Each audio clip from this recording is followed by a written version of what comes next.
समृद्धिका लागि प्रेरित गर्ने यो धुनको विशेषता जस्तै अथाह सम्भावनाको बिम्ब हो युवा। ती युवाले आँटे भने पहरा फोडेर पानी निकाल्न सक्छन्। बस ती युवाहरूका लागि अवसरको खाँचो छ। यो शब्द र आवाजले भने जस्तै समृद्धिको गन्तव्य नाप्न युवालाई नेतृत्व दिनै पर्छ। यो नेतृत्व लिन युवा सक्षम छ। अध्ययन, सृजनशीलता, पारिवारिक सामाजिक उत्तरदायित्व, पेसा र आम्दानीले आत्मनिर्भर जुझारू दृष्टिकोणयुक्त गुण सहितका बहुआयामिक पक्षलाई सन्तुलित गर्दै लक्ष्यपथमा लम्कदै गरेको पात्र कुशल नेतृत्वकर्ता बन्न सक्छ। परिवर्तन र विकासको सपना र लक्ष्यको भारी बोक्न सक्ने साहस र हिम्मतशाली व्यक्तिको जन्म जुनसुकै भूगोलमा हुन सक्छ। विक्रम सम्वत 2046 साल वैशाख 3 गते साविक दिव्यपुरी गाउँ विकास समिति वडा नम्बर 3 क्याउरेनीमा माता विष्णुमाया र पिता धनबहादुर केसीका कान्छा छोराको रूपमा एक बालकको जन्म हुन्छ।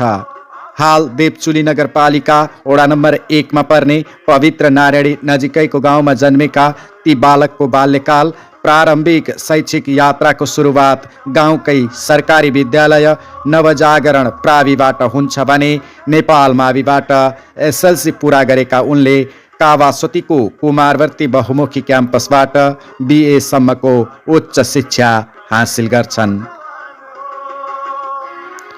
विद्यालयका उपल्ला कक्षा र क्याम्पस जीवन अर्थात् विद्यार्थी कालदेखि नै साथीहरूको सहयोगमा अग्रसर हुन रुचाउने स्वभावका उनले किशोरावस्थादेखि नै आफूलाई सामाजिक गतिविधिमा प्रस्तुत गर्न खोज्छन्।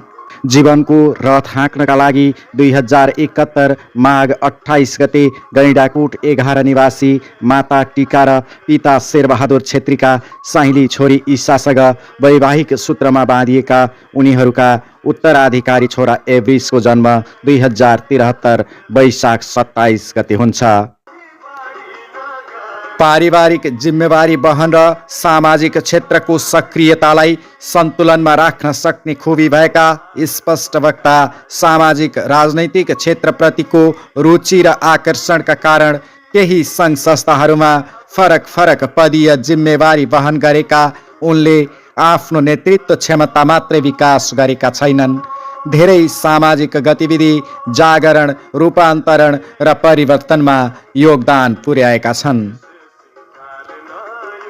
राजनैतिक हिसाबले कम्युनिस्ट विचारधाराबाट प्रभावित भएर किशोरावस्थामै नेकपा एमाले निकट विद्यार्थी सङ्गठन अनि राष्ट्रव्यूहबाट सङ्गठनमा छिरेका उनले पार्टी निकट युवा सङ्गठन र पार्टी सङ्गठन कमिटीमा रहेर जिम्मेवारी सम्हाल्ने अवसर प्राप्त गरेका छन्। पार्टी फोरममा पनि जोडतोडका साथ युवा नेतृत्वको वकालत गर्न पछि नपर्ने उनले स्थानीय स्तरका थुप्रै सामाजिक सामुदायिक संस्थागत सङ्घ संस्थाको नेतृत्वको अनुभव पनि सगालेका छन्। संरक्षणतर्फ चितवन राष्ट्रिय निकुञ्ज अन्तर्गतको सिसवार मध्यवर्ती उपभोक्ता समितिका पूर्व कोषाध्यक्ष, CBAPU का पूर्व अध्यक्ष, अमरज्योति सामुदायिक वनको लेखा समिति सदस्यका रूपमा रहेका उनी शैक्षिक पाटोमा पाठशाला मन्टेश्वरीको विद्यालय व्यवस्थापन समितिको अध्यक्ष छन्। त्यति मात्र होइन, युवा तथा खेलकुद विकास समिति देवचुलीका सदस्य रहेका उनी उद्यमशीलतामा आधारित वित्तीय संस्था दिव्यपुरी युवा उद्यमी सहकारी संस्थाको कोषाध्यक्ष र पेशागत संस्था बजार व्यवस्थापन तथा बिक्री कर्मचारी सङ्घ नारायणीमा सचिवको जिम्मेवारी वहन गरिरहेका छन्। पत्रकारितातर्फ पनि सक्रिय उनले प्रेस चौतारी नवलपुर जिल्ला शाखा सदस्यको जिम्मेवारीका साथै देवभूमि खबरको सहसम्पादकको कार्यकारी भूमिका पनि निर्वाह गरिरहेका छन्। उनै बहुआयामिक डायनामिक युवा लिडर, क्षमतावान युवा निर्माणको सङ्कल्पका साथ देवचुली जेसिज वर्ष 2025 हाँक्नका लागि उत्साहका साथ आउँदैछन् प्रेसिडेन्ट 2025 ढुण्डिराज केसी। जेसी केसीका जेसिज यात्राहरू। साधारण सदस्य 2016, public relation director 2017, training coordinator 2018, उपाध्यक्ष 2019, कार्यकारिणी उपाध्यक्ष 2020, कोषाध्यक्ष 2021, कानुनी सल्लाहकार 2022, महासचिव 2023, अध्यक्षको सल्लाहकार 2024। नेपाल जेसिजका राष्ट्रिय महाधिवेशनमा जेसी केसीको सहभागिता।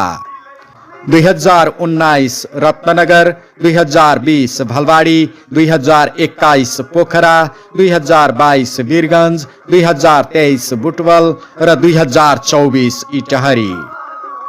आउनुहोस् यो गरिमामय कार्यक्रममा उपस्थित तपाईँ हामी सबैले देवचुली जेसिसको नयाँ नेतृत्व सम्हाल्न आउँदै गरेका प्रेसिडेन्ट 2025 जेसी ढुण्डिराज केसी सहित उनलाई जन्म दिने महान मातापिता, उनका हरेक पलमा साथ सहयोग र हौसला प्रदान गर्ने जीवन सङ्गिनी र उनका अप्ठ्यारा चुनौती र सङ्घर्षका यात्रामा सुखद भविष्य र लक्ष्य प्राप्तिको यात्रामा मुस्कान सहितको ऊर्जा तरङ्गित गर्ने कोमल सन्तान सहितको सिङ्गो परिवारलाई स्वागत गरौँ।